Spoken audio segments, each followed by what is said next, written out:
Hello, listeners. I'm Timstradamus, and it's Friday. And with me, as always, is my talented and beautiful co-hostess, Voyse. Good morning, Timstradamus, and welcome to all listeners. Well. Look who finally decided to show up. Friday. Sassy. Starting this off good, guys. Voyse and I enjoy reading and talking about stories from the internet that are interesting, funny, and dramatic. Because of our love of stories, we've come together and created this channel to share with you those experiences. And hopefully give you some food for thought. So, we're trying something a little different this morning. Voyse has brewed me a tea. I have. What is it? It is... Take a sip. No. Why won't you trust me, Timstradamus? I trust you. Just take a small sip. Oh, wow, that's really good. What is it? Do you feel less stressful? Not after that question, I don't. Do you feel your anxiety just sweep away? It's coming up now. Is it? Yeah. No, it's lavender and lime flower tea. Oh, wow, this is really good. Yes, it's supposed to actually help boost your mood. And I figure since Friday took so long to get to us, maybe our anxiety levels and our stress levels were so high during the week, I give you something to just calm down a little. I like it. Thank you. Well, are you ready to get into the stories? Let's go. All right. For any listeners wanting to follow along, all story links are in the description below. For our first story, am I the a-hole for telling my brother he's wrong to hold a grudge over our parents kicking him out 8 years ago? My 20 female brother, 26 male, got kicked out by our parents at 18 because he dropped out of high school and refused to work. Our parents gave him 3 days after his birthday to leave and told him not to contact them for money or to ask them to change their minds. He didn't contact us for 4 years, which is when he had my niece, and told my parents they'd never get to meet her. He kept his word, and to this day, our parents have never met their granddaughter. He had contact with me, though. He'd pick me up to visit sometimes, and that stopped when I was 18 and still had said I supported what my parents did. He's married now, and he does welding or something along those lines, so I think getting kicked out was the best thing that could have happened to him. To this day, he has never said a word to our parents and has told my niece that they're dead. He refuses to attend any family gathering if they are there and never brings his family. He makes posts online about how parents who kick their kids out at 18 are terrible and how he'll never do the same. I had enough of him disrespecting the people who took care of him, so I went over there to visit and lost it at him. I said he deserved to get kicked out for being a lazy, freeloading brat, and his daughter wouldn't exist if he hadn't been. I accused him of hating our parents for being right more than he loves his daughter. He told me to get out and not come back, and said that I'm just like our parents. I don't think I was wrong, but my boyfriend said that I'm rubbing salt in the wound and making things worse for no reason. Am I the a-hole? Spicy. Do you feel that anxiety slip away? Yes. All right, so let's unpack it. OP is the sister. Correct. They're and she's adults 20. now. Okay. Older brother is 26. He was kicked out when he was 18 because he dropped out of high school and he wasn't doing anything with his life at that point. Yes. Okay. So we'll start with the fact that obviously he was only 18.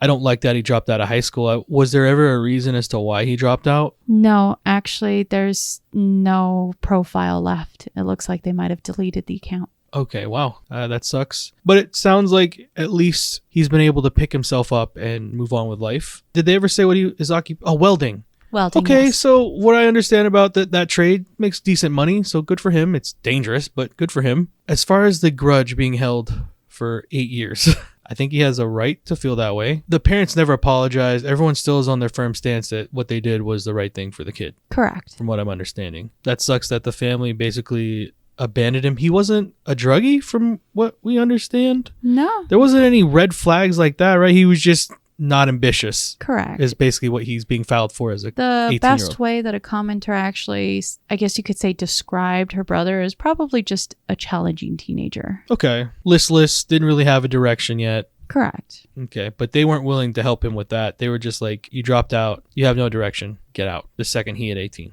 Correct. 3 Okay. days after. Yeah. We have to be very specific with that. 3 days after he turned 18, which is kind of weird that they chose to do that. I hope they had given him a heads up that was the plan, but I'm guessing based off I think it was just 3 days. Yeah, He turned based 18 off and of they his say 3 reaction, days, get out. Yeah, there was no, heads up about what was coming. I can see people's argument of tough love and stuff like that and having them help, because that's exactly where OP is coming from in this, was tough love that got you there. That's very callous to have said the only reason why you have that daughter is because of what our parents did for you. That's really a wild jump. Yeah, OP is definitely the a-hole in this situation. I think that the brother has every right to feel a sort of way about what happened and how the family basically abandoned him. Well, the consensus is mainly she is the a-hole, with a lot of people spattering like everyone sucks here. And the reason for it is, one, she was 12 years old when this incident happened. For her to say that she understood what was going on. As a 12-year-old, no. Yeah, no, not really. You have your viewpoints. You stayed with your parents and you probably have their viewpoints and you're sticking by it. Because they probably talked about it every single day that their son was, well, they were wondering what their son was doing. Personally, for me, I wonder, she doesn't say anything that she's living out on her own. So is she still with the parents and she's 20? On another front,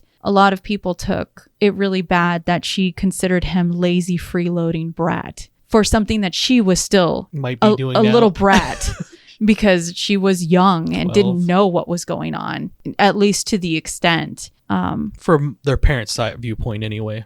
Correct. It's hard because you're talking about a family, and generally, I mean, it's hard to even place yourself and be as unbiased as possible. When you're a kid and you're like a little clay, you can be molded. And unfortunately, either you're the type who refuses to be molded and you are the rock, or you are the clay who gets molded into the vase. And it sounds like the brother is probably more of a rock. He was set in what he believed, probably a little lost in life. Sure, but most 18s are. Oh, of course. A lot of commenters put out there that at 18, you get 3 days notice. Not even adults get 3 days notice when they get evicted from a house. That's why I asked. That's pretty rough. And then on top of that, you have where a lot of parents out there say, you can't expect that your kid at 18 knows what direction they want in their life. You got to help steer them.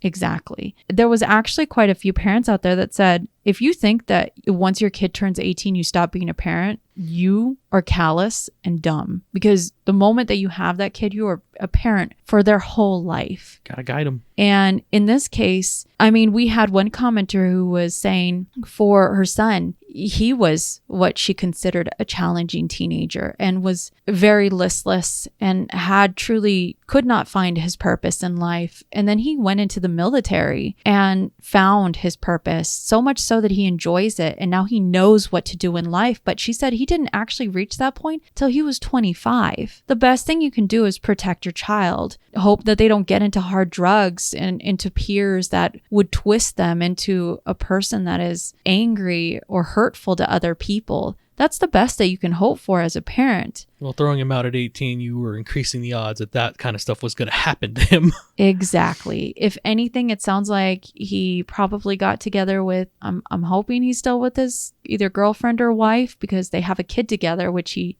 she explains that he protects them from what he feels like is his toxic family. I mean, there's a reason, but she's unwilling to see it. You are right. She kind of grew up in it, so she can see it from one side of the hedge. But at 20, you should start doing a little more introspection at that point and start going, well, maybe there are other viewpoints to this situation, and maybe I am looking at it callously. And to say that somebody did well getting kicked out at 18 does not mean that is the same story for everyone. Everyone is so different. And depending on who he could have come across or how stressful the situations got, it could have turned into something pretty bad very quickly. At least he was able to get through the tough, tumultuous times. Now, there is actually a commenter who said, this sounds no different than an abuser saying, you're successful now, so obviously all my beatings made you a better person. Oof. Man. And yeah. It clearly is no different. That's what makes it hard to say you have something that's tough love versus something where you say your love is tough, right? Yeah.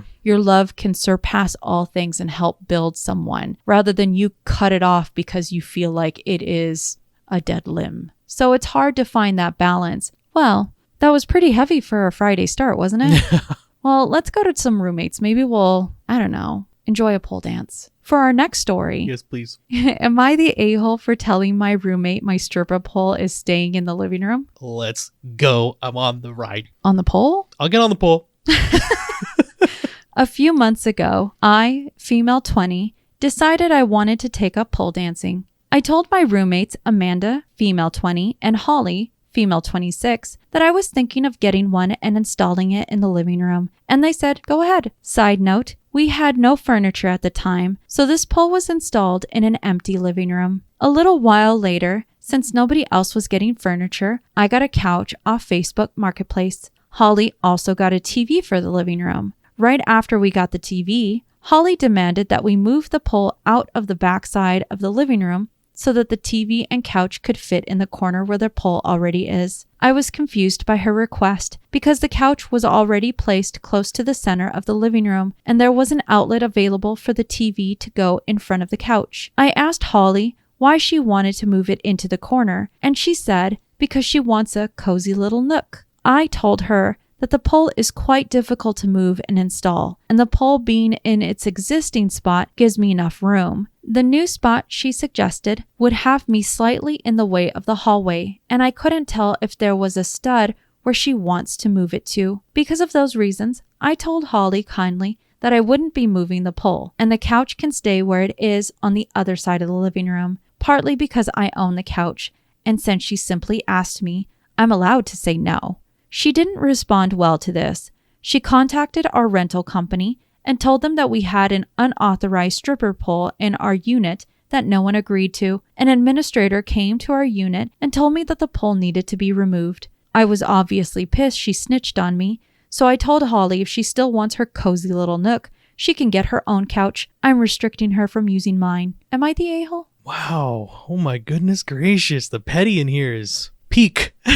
It's a Friday. So I guess I'm going to go ahead and say it. She's definitely not the a-hole because they agreed on these terms before other things happened. She said, roommate, we cool with a stripper pole coming up in their living room. They agreed. It's all it was. They found a good spot in the corner that would keep it, I'm guessing, not in the center of the room so they could still put furniture as they got them, but also give her enough room to do her exercising. And there was a stud, so it kind of made it secure. It's kind of important. You need that. So it's kosher till roommates start getting, well, not roommates. She bought the couch. Correct. The roommate got the TV. So they're starting to make it an actual living in home at this point. She says that the living room had no furniture. So I'm guessing they're freshly together and they're just kind of buying things as they get money. So I can definitely understand that at that time there wasn't things for the living room, but she still didn't put it right in the middle. So it's on its own. Roommate asked her to move it after they get said couch and TV. Because she wanted a nook, a cozy nook. The pole was already in place.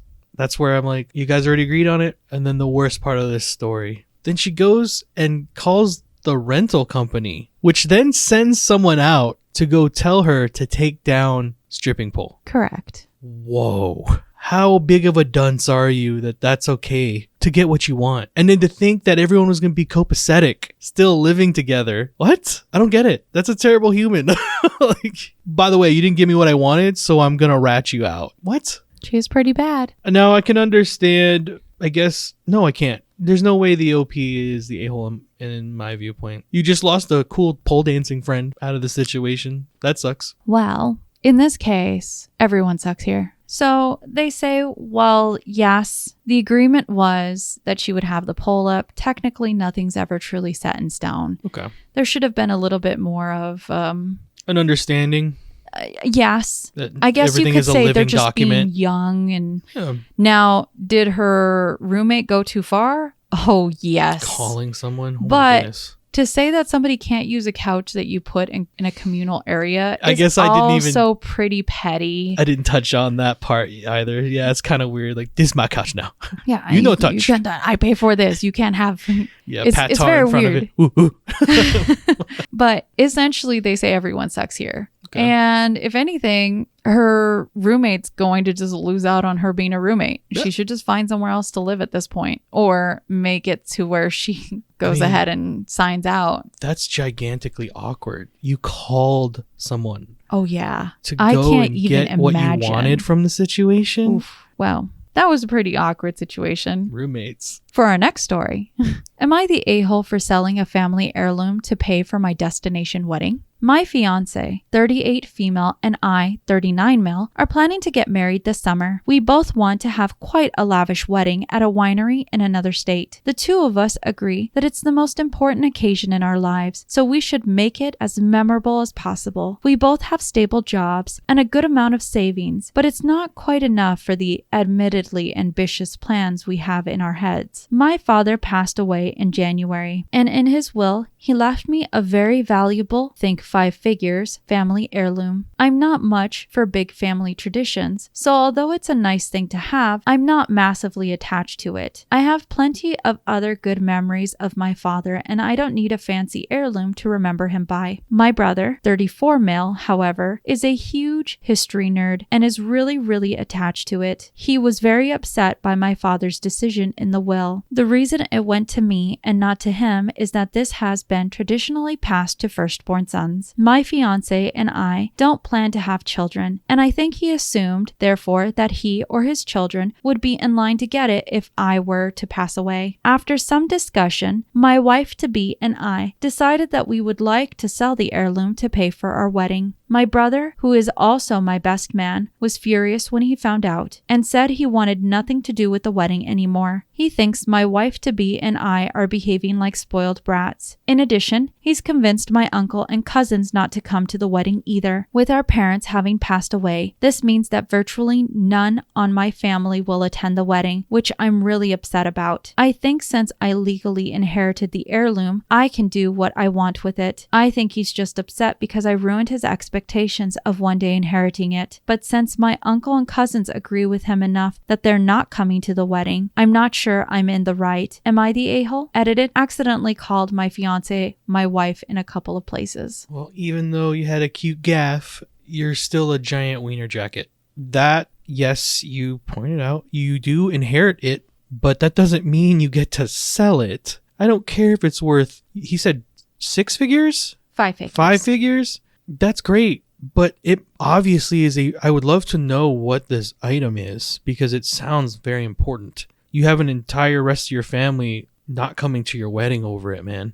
Maybe take a step back. And he is trying to, though. He's like, I've gotten pause because people in my life that are close and important to me are now not having anything to do with me or the wedding. And I hate that he goes, this is the most important thing in my life that's ever going to happen, is this wedding. The rolling eyes heard across the world when you said that. I understand it. It's important. And weddings are great. Especially if you've been lucky enough to get wedded to someone that you actually love. They're nice memories. But it is not the most important thing you are ever going to do in your life. There are plenty of other events that will happen to you. Hopefully that is not the tip of your iceberg. So he's coming into it with this weird notion that they're going to have to go all the way. And everyone can have the wedding they want. Believe me, I'm not discarding that. But that doesn't give you the okie doke to sell a family heirloom that is, again, I don't even care how much it's worth. It could have been worth $10. It's obviously massively important to your uncle and your brother and a couple of your cousins. That should have been the end of the argument, right? Like in my mind, rationally anyway. So you're definitely the a-hole, OP. Well, all of Reddit says that he's the a-hole. There's no way they wouldn't have. I'm just like, you gave me a look though. I'm like, no. Did I almost trick you? Yeah, I'm like, oh no. Well, one of the commenters actually said, if you sell that item, don't be surprised if it ruins your relationship with your brother forever. All for what? So you can brag about your wedding to friends while looking at pictures that don't include anyone on your side of the family? That's a good one. Another commenter actually expressed how, one, they actually were given a china cabinet that was passed between firstborn girls in their family. And she said for her, she's not interested in this family cabinet, but she had a cousin who clearly saw the value in this as something to keep in the family to go ahead and inherit. Rather than sell the item off, she offered it to family first, because that's the importance of a family heirloom, is to stay in the family. It doesn't necessarily have to be with one particular person forever and ever. That's just the way it was handed down. But it's up to that person to go ahead and decide the best ways to navigate through the family, that it could then be treasured by somebody in the family. Sure. You're a custodial essence now when you get given these things. A lot of people also found it a little weird that he tried to downplay a bit like the history of this family heirloom by calling his brother a history nerd, a huge history nerd, as if his interests don't align with him and therefore he can't see the value in it. There's a lot of people that find things valuable in different ways. Just because I'm really into playing a musical instrument and you're not Timstradamus doesn't mean that my interest is less valuable, right? Sure. But that's kind of how it felt like when he said that. It's that really one weird part. that a 28-year-old would be having... You mean 38? Oh, shit. Sorry, 39. 39. He's now. 39? His brother's 34. Yeah. Oh my God. What are you doing at 39 thinking of the world like that? What? You gave him a little bit more of a I thought he was pass. 28. No, he's 39. Oh my goodness. You're... Okay. No, you're... That's bad. Well, it seems like some brothers had a bit of a spat before the wedding. But let's see what this couple's doing after the wedding, shall we? For the next story, am I the a-hole for embarrassing my husband in front of his friends? I, 26 female and married to K, 25 male. I met him a few years back when my best friend and his best friend started dating. After that, our friend groups kind of joined together. So all of my husband's friends are also my friends, and all of my friends are his friends. I've known my best friend, A, for 15 years. We've always been extremely close and lived together at one point. She's literally part of my family. She comes to all of my family events. My siblings refer to her as their sister, and she's just been extremely involved in my life for years. Now, me and my husband have a 6-month-old daughter. My dad is extremely wealthy, so he helped us out financially until my daughter is old enough to go to school. Then I will take a job at his company that pays well. My husband has a job that he works from 7 a.m. to 4 p.m. And then afterwards, him and his friends often hang out at my house or at one of their houses. Here's the problem. My husband's best friend cheated on my best friend a few weeks ago. She's completely heartbroken, and since they live together, my husband and I agreed that it's okay that she stays with us until they work things out. She's not really up to seeing him just yet. A is a huge help with the baby. She's so good with her, and the baby loves her. When my husband and his friends get home, they normally talk until 8 p.m.-ish, so he doesn't help with the baby too much when he gets home, which I don't mind. It's just nice to have a little help. Yesterday night, my husband opened the front door. He peeked his head in, looked straight at me and A, rolled his eyes, and walked out. Him and his friends came in a few moments later and were all being cold and rude to A all evening. After an hour or two, my husband walks right up to me and A and says, "Does she always have to be here? I want to bring friend's name here tonight," and rolled his eyes. I responded, "If I want to bring my best friend into the house my dad paid for, I can. And if I choose to have somebody help me with a baby that you're not looking after, it's going to be her." His friends just sat there silently, and he just walked away and sat back down. He's giving me the silent treatment, and A left and is staying with her mom as she feels uncomfortable being in the house now. So, am I the a-hole? Gulp. Is the best way I can summarize this story. Oh, the burns were real. Oh, all right. So cheating happened. Cheating is never okay. At least have enough respect for the other person to just call the relationship quits before you go and do that kind of stuff. So we get a couple things about the relationship already. OP does point it out. Her father is well off and has helped them financially from the birth of the child. Help with the house that they are living in. Says that her husband is working, but spends a lot of time with his boys. Gets off work and immediately from quit time to almost 8 is hanging out with the boys. Doing nothing as far as the child care is concerned, to the point where she has to point it out in this argument. Friend gets cheated on by her husband's best friend. Correct. Which puts that whole situation in a rough spot. Unfortunately, OP's husband wants his boy around and to hang out at the house. Correct. Where now A, the best friend of OP, is residing for the time while they're getting through their rough patch. Because she doesn't want to see her boyfriend or husband right now. She's obviously a great help for the child or the baby. It sounds like everything on that end is great, except for the fact that she's there all the time, from what I understand from the OP's husband. He comes in, says he looks in the house, rolls his eyes, and then brings the boys in. So that already started that confrontation off, because she's very aware that that happened. Like, I'm shocked that he would do that. Then they come in, they hang out for a little while, and then it starts off. Does she always have to be here? Whoo! I would have loved to have been the fly sitting there. Let me go ahead and just put it out there. If his best friend, right, that he's trying to essentially invite into the house, if he has a house all alone, because that's true, he could go hang out over there. Why is it that they all just don't go over there? Why does it have to be at our poster's house? That is very true. Even if there wasn't a house, though, he definitely shouldn't have had that attitude, right? Oh, hands down. Like, even if that wasn't the case, that was really bad the way he handled that. And then her dunking on him in front of his boys. I mean, you deserved it. I don't think that she's the a-hole for having to point out some obvious things. You're not helping with a child. Clearly, your friend has some suspect values. So obviously, you're not going to get the okie doke. The fact that you're still hanging out with him and keeping him at the level you are, you knew that never was going to be okay. Like, hey, by the way, I'm bringing in Kay, who cheated on your best friend. You cool with that? He's going to be in the house. No. That would never happen. You're not going to be in the house. So, yeah, you're not the a-hole, OP. Well, let me go ahead and give you some good tea. So first things first, the consensus is that she's not the a-hole. And a lot of people have tried to provide her with some input. Now, our poster actually put inside the comments an update, and let me go ahead and read that out loud. Hello, everybody. I am very confused right now. The comments seem to be completely conflicted. To answer some questions before I give a brief update. Yes, I have spoken to my husband on the matter before, but he often doesn't let me talk and talks over the top of me, so I just gave up. My friend didn't stay with her mother in the first place as they have a tricky relationship and her mother is an addict. I won't be expanding further on that situation as it is personal. My husband and I have never fought like this before our daughter was born. We used to have good communication, but since my daughter was born, things have been different. I did not baby trap my husband. The baby was my husband's idea. I was not 100% on board at first, but after seeing my baby girl for the first time, I am absolutely in love and would do it all again 1,000 times. Although I don't have a reason to believe my husband has ever cheated on me, I have never given the matter much thought. My husband and I have been together for 4 years,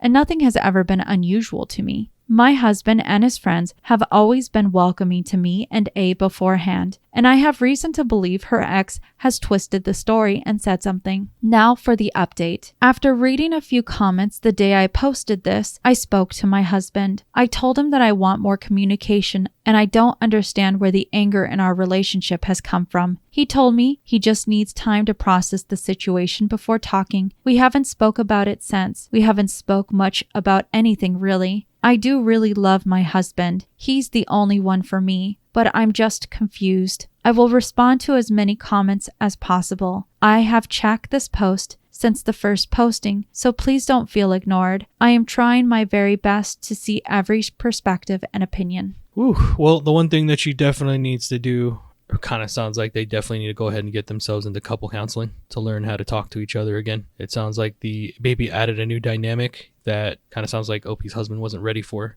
Even though he's the one that insisted on it? Yeah, well, that's how many times in life do people insist on something and then when they get it, the buyer's remorse sinks in so hard that, you know, even though you might think you're ready for it, you're never ready for something until it happens, right? Or you won't, or at least you won't know you're ready till it happens. Well, on top of her update, let me go ahead and just read one of the top commenters that I see here that had 19,000 upvotes. Wow. They say, "You're not the a-hole. This discussion really should have been done in private, but your husband chose not only to do it in public, but in front of the person affected. You didn't embarrass your husband in front of his friends. He did. That being said, please notice the red flags he's waving. 1. You agreed together that A should stay with you. Still, he wanted the cheater there and A out. 2. By bringing this up in public, he achieved his unilateral goal. A has removed herself. 3. He's come down on the side of the cheater, which implies that he doesn't think cheating is that big a deal. 4. He'd rather hang out with his friends for hours instead of helping with or interacting with the baby.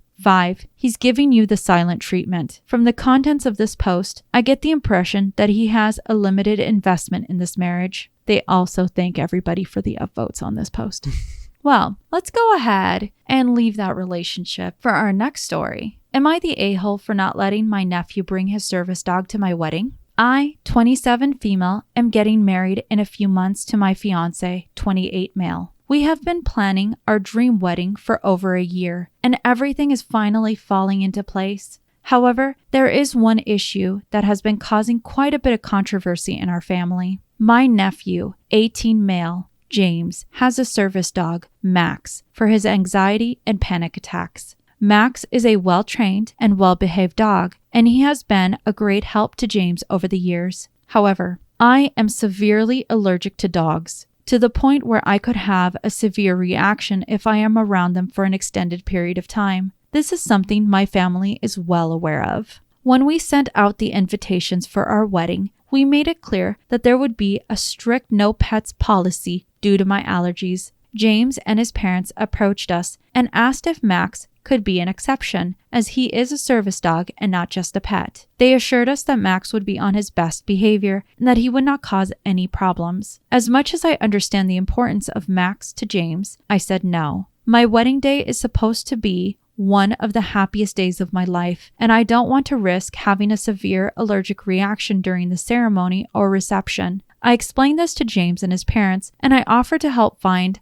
alternative accommodations for Max during the wedding. However, my decision has caused a lot of controversy in the family. Some of my relatives believe that I am being selfish and inconsiderate, while others understand my point of view and support my decision. James is understandably upset, and I feel terrible about the situation. So, am I the a-hole for not allowing my nephew to bring his service dog to my wedding? Spice meatball. Not what you were expecting. God, Friday. So it sounds like the OP at least can see the argument from both sides. She sounds like she does have some guilt over the decision. She says that she knows the dog is great. Max is well behaved and is a great service dog. The only issue is OP is like severely allergic to dogs. Correct. I mean, severely. As far as I know, people still need to breathe to live. So yes.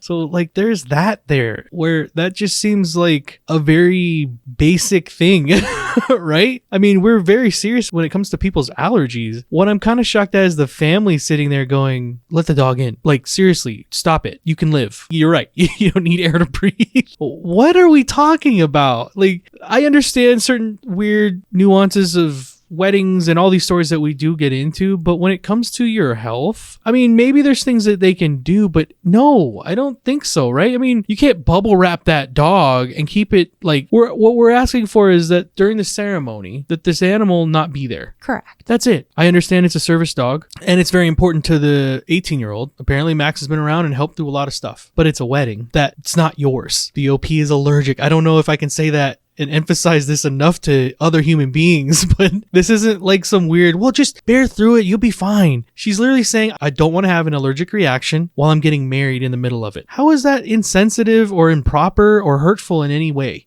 And what's worse is she even feels bad about wanting to live during her ceremony. In my opinion, OP, you're definitely not the a-hole. Well, all of Reddit also says that she's not the a-hole. In fact, one of our commenters who got rated pretty high said, this is just a sad chance of competing medical needs that are incompatible with each other. But the poster has to go to the wedding. The nephew doesn't. Another person actually responded and said, now, if it was the groom service dog, that's a conversation. And then the conversation went on to say, if the groom had a service dog, they would be and together. The bride was allergic, then there would just be a whole problem with the wedding to begin with. Yeah, they wouldn't be together. I don't understand that line of I just thought it was funny how everything just went down the line. Yeah. Okay, that was just a funny that I took too serious just now. I'm the problem.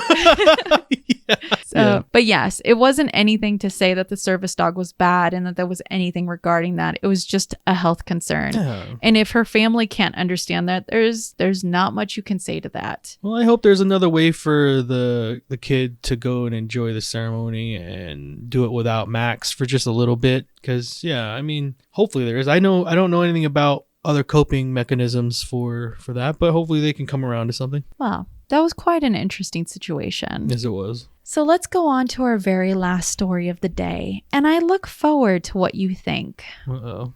I'm just tickled, though, still by that last story. But like, sorry, I have to live. I'm so sorry. I love our dogs, but we have a friend that is also allergic to animals, and we try and keep that into consideration. It's difficult when you have an allergy, but when it's something as hard as just being in the presence of something, I truly feel for people that have to deal with that, because you have half the people that understand those situations and the other half, the people who are healthy and don't have allergy problems, who downplay that problem. And I don't think that's right. I have learned over time when people say they have allergies, you definitely need to respect that and understand that if you do want to spend time with them, those are things you have to make concessions for. So, like I said, let's go to our next story. I don't like that look. It's a doozy, and it's Friday. For our last story of the day, am I the a-hole for liquidating my daughter's college fund to keep our dream house? I, 50 female, lost my husband 4 years ago. I also have a 16-year-old daughter. My late husband left me everything and told me to trust his lawyer. My husband had worked for 20 years as a doctor and did some minor investing, so I inherited over 7 figures. Wow, good for her. A year later, I decided to list our home of 12 years and received an offer too good to refuse. With the inheritance, as well as the influx of cash from selling the house, I decided to move my daughter and I to Malibu because we always dreamed of a home next to the beach, but my husband was exceptionally tight-fisted and called homes there money pits. We found a beautiful home by the sea. I never personally handled anything regarding buying a home before, so I did not anticipate all the extra costs beyond the sticker price. Uh-oh. But my daughter was so excited, so I decided to go for it. My late husband's lawyer was furious at my decision, so I decided to stop taking his calls. I ended up signing with a money manager who said that we'd be passively earning 90% of what surgeons earned per year. But the money manager ended up tanking a lot of our investments. I took the dwindling money out and made my own investments, which made it worse. And long story short, because of all that, I only have around $35,000 available to me now, not to mention our debts. With the amount available to me, I am looking at only being able to pay 1 month of mortgage/upkeep, and then I'm basically out of luck until my business gets clients. However, the place where we do have a significant amount of money is the fund my husband started for our daughter. With the money there, I could prevent our credit cards from being shut down and not have to worry about the mortgage for many more months. So I ended up liquidating my daughter's college fund. I told her about it today, and she was furious and said she cannot believe all my dad's work is gone. She also said she won't be supporting me for retirement. Am I the a-hole for trying to fix my mistakes and trying to keep our house? Wow. This story is severe. Oh no. Oh lady. Oh lady in your 50s. There's so many guardrails that she pushed past to get to this moment in her life.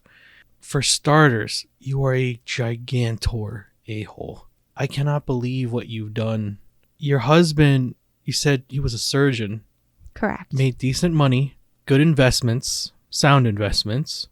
Left you with probably more than you should have. Not only did he leave you with money, he left you with a pretty good, it sounds like, friend in the lawyer. Because it sounded like he said trust him. He was going to give you some very good financial advice, steer you at a tough time when you lost your husband. You should have taken that advice. I am so shocked. Again, I say you pushed past all these guardrails to get what you wanted, to buy a home in Malibu. At that point, I got scared because the second you said, I've never done this before, there is nothing that you will buy in life that is at sticker cost. Taxes, everything else that is associated with that needs to be put into account.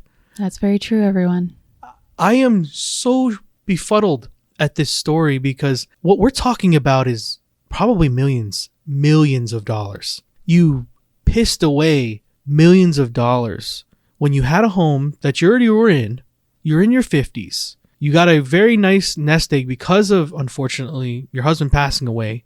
You inheriting all of that. You are now the custodian of your daughter's future when it comes to her education. I cannot understand in her story. She goes, I'll liquidate it and then I'll keep the wolves at bay for a couple extra months. Oh my goodness. You traded away your daughter's money for the future in her education for a couple more months in your dream house that you're not going to be able to keep anyway. The selfishness is crazy. I don't get it. You were given so much and you've done so little with it. The other red flags, you trusted someone with your money that wasn't the guy that your husband told you to trust. Some douchebag, and I'm guessing this probably happened during COVID when everyone was an expert investor. I don't get what you were doing with that. And then the worst part, you took the money out and then you decided to make investments on your own, having never been in that world. And then you lost more of it. And then the bright solution was to liquidate your daughter's education fund so you could live a couple extra months in the house. I can only imagine the type of stress that she's under, but I gotta believe that buying a couple extra months in a house that you're not going to be able to keep every single night going to sleep can only be just stress-filled nightmares. Oh, yes. What good did it come from doing that? I doubt your daughter will ever see the reasoning as to why you did it. I don't see it. So that might be a relationship you already screwed. I don't care if your daughter supported your move to Malibu because it was a dream to always leave by the beach. There are ways of doing that without destroying everything that you and your husband built before he passed. And that is trying to also leave for his daughter. I can't put my finger on whether or not it's selfishness or just being dumb. Or if it's both. The willingness to destroy the money that was in that fund for we're talking about a couple extra months to live in a home you can't afford for the rest of your life. What did that matter? She says that, she's hoping for big things to hit because of the business she's running now. And hoping doesn't mean a guarantee at all. Dude, businesses take years to get off the ground to be profitable. Years. What are you thinking? You're definitely the a-hole. I'm shocked you would even put this story online. Well, Olive Reddit also says she's the a-hole. I mean, it's confoundingly in the direction of she's the a-hole. Yeah. It's shown that she's incompetent with money and with business. Instead of taking what her husband had to offer and trusting the man who he trusted with his money to grow it and to take care of it, instead she squandered it away and called her husband tight-fisted. I mean, there are people in the comment section that says Malibu is a money pit. It's a place for the extremely wealthy. And yeah, she might have 7 digits, but 7 digits of money, right? Having 10, as an example, in one go from this man's life earnings is different than the money that you would need in Malibu, because you'd have to be making that you still every have to have year. Income. There's a difference. To upkeep that. In my mind, understanding that her mortgage and the expenses is $35,000, which is what she has left, by the way, of the 7 figures. She's got $35,000, and she says they won't make it for the month with this. Is crazy. You're racking up credit card payments because the money that you've brought in, it can't support you. That's where I'm like, why would you have even done any of this? You should have sought outside counseling from people that would have told you. Instead, you ignore the calls of the one man that could have helped you. It was your husband's confidant, and he trusted him to help you through the next part of your life. If, unfortunately, he was to pass away, he had it all set up for you. Now, unfortunately, we don't have any type of comments or any type of updates regarding the poster, and I don't think we ever will. Probably not. My best suggestion for this person, sell that house. This post was done about 3 weeks ago. So this is someone's current nightmare. This is someone's current nightmare, yes. Oh man. So it's about 3 weeks ago. Sell that house so fast. I get that you might have probably purchased it at what was considered a low, but you will not be able to maintain this. I doubt the they bought it housing at a market, low. They probably bought it during COVID, and they probably bought it at a high, so they'll never get back what it was worth. That house is worth up to 7 digits. God. You should get that money back as quickly as you can. Buy a house that you can afford and give back your daughter's college fund. As somebody who deals in finances, that would be the only move I would do to fix these mistakes. If she It was never going to be liquidating my child's college fund in future. Someone would do that for a couple months in the home that you can't afford to live in anyway. I don't understand sabotaging someone else's future and happiness for my temporary happiness. It's so temporary. That's the worst part about this. If she had gone, it'll give us a couple extra years. It'll also help me get the business off. I trust that my business acumen, but I don't trust any acumen that she has because of Oh, she lost all the other money. Yeah, so apparently her husband left her money enough to buy a house and still have enough money to keep investing and doing stuff with. But now that's gone. She's got no safety net. Well, now she definitely doesn't have one because her daughter said she's not supporting her through retirement. So this one is a very, like, what were you thinking? You're in your 50s. What have you been doing this entire time? Not learning how to manage money for 50 years? That could be. There's a lot of people out there that live different lives. I get that, but no, this is a terrible story to end Friday off with. Happy Friday. Happy Friday. Well, as our stories come to a close, don't forget, you see in the world what you carry in your heart. If you have enjoyed listening to us read and talk about today's stories, please rate, subscribe, and turn on notifications for new content. We are regularly posting on Monday, Wednesdays, and Fridays. And remember, we love hearing your perspective in the comments section below. And remember, if you post it, maybe we'll see it on the internet.